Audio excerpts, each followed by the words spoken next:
And welcome back to my channel. My name is Sarvesh. So in this video, we'll be talking about food chains. So let's go for the video. Now I'll explain to you what food chains are.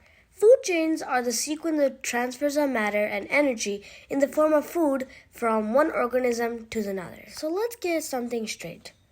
All living organisms, including humans, need energy to live. But where do they get this energy? That's what we will talk about in this video today. So in the food chain, there are three types of animals: producers, consumers, and decomposers.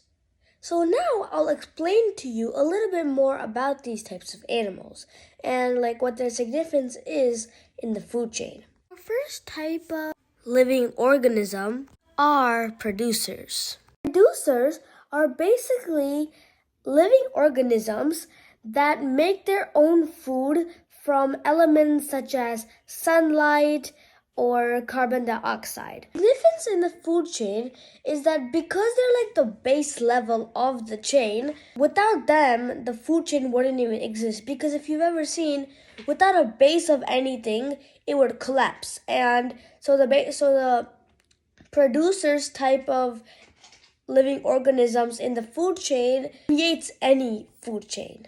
Now let's talk about consumers. There are three types of consumers. There's herbivores, there's omnivores, and then there's carnivores.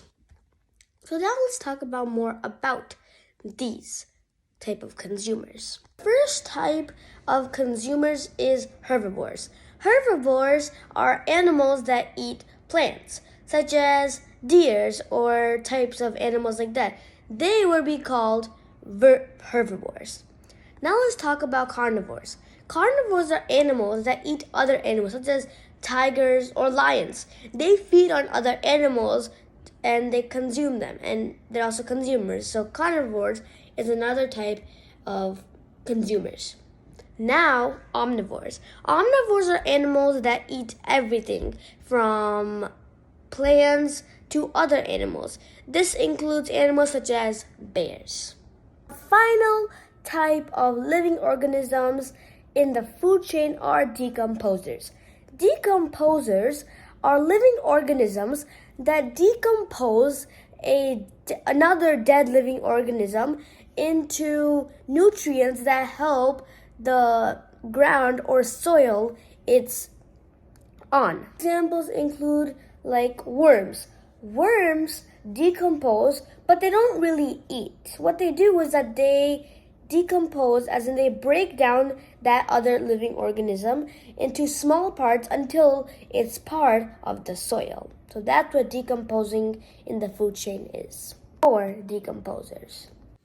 So now that we have all this knowledge of the food chain, let's amplify it on this food chain that we have over here. So our producer is, in this case, is the grass. And earlier when I told you, producers get their energy from things like the sun or carbon dioxide. So in this case, our producer is getting, or the grass is getting its energy from the sun. So now let's move on to our consumers.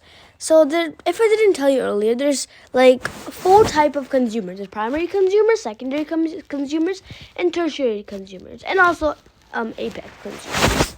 So the herbivore, carnivore, and omnivore thing is a type of consumer. It's just different types of ways. And these primary, secondary, tertiary, apex are also another way of saying different types of consumers. So our primary consumers in this case is the grasshopper. The grasshopper gets the energy from the grass, or our producer in this case.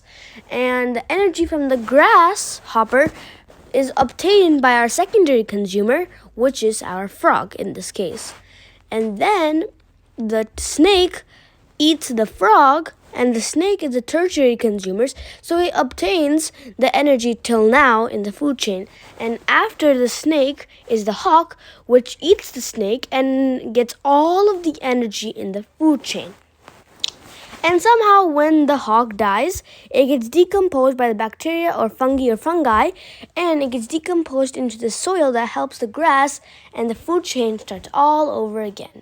That's all for our video for today, and I'll see you next time. Bye-bye!